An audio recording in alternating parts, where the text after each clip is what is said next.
বাংলাদেশের রাজনীতি ইতিহাসে 2026 সালে 12 ফেব্রুয়ারি হতে যাচ্ছে এক স্মরণীয় দিন। দীর্ঘ সময় পর দেশে একটি নতুন নির্বাচন শুরু হতে যাচ্ছে।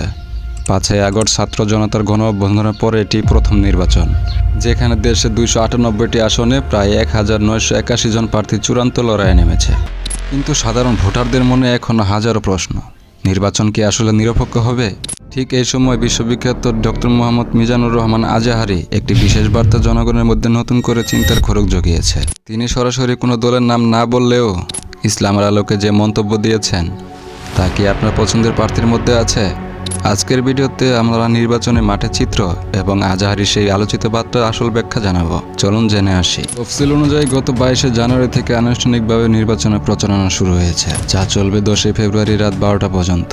এবারের নির্বাচনে ডিজিটাল প্রচারণা এবং AI ব্যবহারের উপর কঠোর বিধিনিষেধ থাকলেও রাজপথে এখন মুখর মিছিল আর স্লোগান। জামায়াত ইসলাম থেকে শুরু করে বিএনপি এবং স্বতন্ত্র প্রার্থী ভোটারদের দ্বারা দ্বারা যাচ্ছে।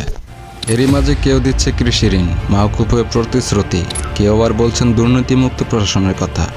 কিন্তু ভোটারদের মধ্যে একটি বড় অংশই হলো তরুণ সমাজ। বিশ্লেষকদের মতে তরুণদের এই ভোট হবে এবার নির্বাচনের মোড় ঘুরিয়ে দেওয়ার প্রধান হাতিয়ার। কিন্তু আজহারি সাহেব তার সাম্প্রতিক বক্তব্যে একটি অত্যন্ত গুরুত্বপূর্ণ বিষয়ের উপর জোর দিয়েছেন, সেটি হলো আমানত।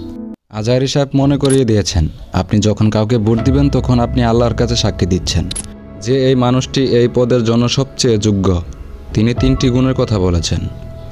1. আমানতদারিতা, ন্যায় বিচার এবং দেশপ্রেমী।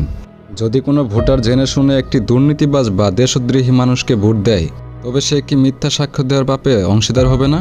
হ্যাঁ, আজহারি এই বার্তাটি বিশেষ করে তরুণ এবং শিক্ষিত ভোটারদের ভাবিয়ে তুলেছেন, কারণ তারা এবার প্রতীক দেখে নয়, বরং ব্যক্তির চরিত্র দেখে ভোট দেওয়ার সিদ্ধান্ত নিচ্ছে।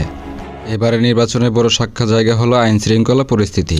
সরকার 8 থেকে 14 ফেব্রুয়ারি পর্যন্ত সারা দেশে বিজিবি, পুলিশ এবং সশস্ত্র বাহিনী মোতায়েনের সিদ্ধান্ত নিয়েছেন। প্রত্যেকটি ভোট কেন্দ্রে পর্যাপ্ত নিরাপদ ব্যবস্থা করা হচ্ছে, যাতে ভোটাররা নির্ভয়ে কেন্দ্রে যেতে পারে। সাধারণ মানুষের একটাই দাবি, আমার ভোট আমি দেব, কোনো বাধা যেন না আসে। ডক্টর ইউনূস উৎসবমুখর নির্বাচন আশা প্রকাশ করলেও মাঠের বাস্তবতা অনেক সময় ভিন্ন হয়ে দাঁড়ায়। তবে সচেতন ভোটাররা মনে করেন, সবাই যদি সাহসের সাথে কেন্দ্রে যায় তবে পরিবর্তন সম্ভব। তাহলে সাবধান কি আপনি?